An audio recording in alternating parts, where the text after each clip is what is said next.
محرم میں جلوس نکالنا کیسا ہے؟ جلوسوں کا مقصد بھی یہی ہوتا ہے غم منانا. میں نے بتایا کہ شریعت میں غم منانا جائز نہیں ہے. دیکھیں غم ہونا تو ایک نیچرل ہے، فطری چیز ہے. آپ جب بھی کوئی غم کی خبر سنتے ہیں تو آپ کی آنکھوں میں آنسو آ جاتے ہیں، یہ غم ہوتا ہے آپ کو، یہ تو محبت کی علامت ہے. آپ کے والدین میں سے کسی ایک کی ڈیتھ ہو جائے، آپ جب اطلاع ملتی ہے تو انسان غمزدہ ہوتا ہے. لیکن یہ نہیں ہوتا کہ ہر سال اسی تاریخ پہ وہ رو رہا ہو، غم منا رہا ہو، یہ ناجائز ہے. تعزیت تو 3 دن تک ہوتی ہے. تو سیدنا حسین رضی اللہ عنہ جو سید شباب اہل الجنہ ہیں، سیدنا حسن اور حسین سیدہ شباب اہل الجنہ، جنت کے جوانوں کے سردار ہیں، ان پر کربلا میں بے انتہا ظلم ہوا، ظالمانہ قتل ہوا. جن لوگوں نے قتل کیا اللہ ان بدبختوں کو عذاب دے، اور ان بدبختوں نے جو کچھ کیا ہے اللہ ان کو کیفر کردار تک پہنچائے، ان کے انجام تک پہنچائے. لیکن جب بھی یہ خبر ملے اور اس پہ پھر سوچ سوچ کے غم منانا، یہ شریعت میں اجازت نہیں. ہاں جب آپ کو خبر ملے اور آپ کو نیچرلی قدرتی طور پر کوئی غم ہو جائے تو وہ تو فطری چیز ہے، تو یہ بلکہ محبت کی علامت ہے. لیکن سوچ سوچ کے اس کو اور جلوس نکال کے اور پھر مجلسیں منعقد کر کے یہ شریعت میں جائز نہیں ہے. اس کی ہمیں کوئی مثال نہیں ملتی.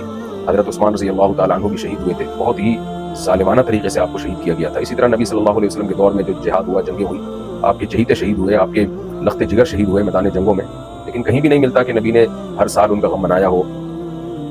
حضرت جعفر طیار رضی اللہ تعالیٰ عنہ کی شہادت کی آپ کو خبر ملی، آپ کی آنکھوں سے آنسو جاری تھے، تو آپ کی جو ازواج تھیں حضرت جعفر طیار کی، ان کے رونے کی آواز باہر آئی، ان کی چیخنے کی آواز آئی، تو آپ کتنا غضبناک ہوئے. صحیح حدیث ہے کہ آپ نے کتنی سختی سے ان کو حکم دیا. اب جن کی جوان خوبصورت شوہر، بہادر شوہر، غیرت مند شوہر شہید ہو گئے، ان کی بیویوں کو چیخو پکار کی اجازت نہیں دی جا رہی اس موقع پہ. یہ نہیں کہ اگلے سال، بلکہ اسی موقع پہ.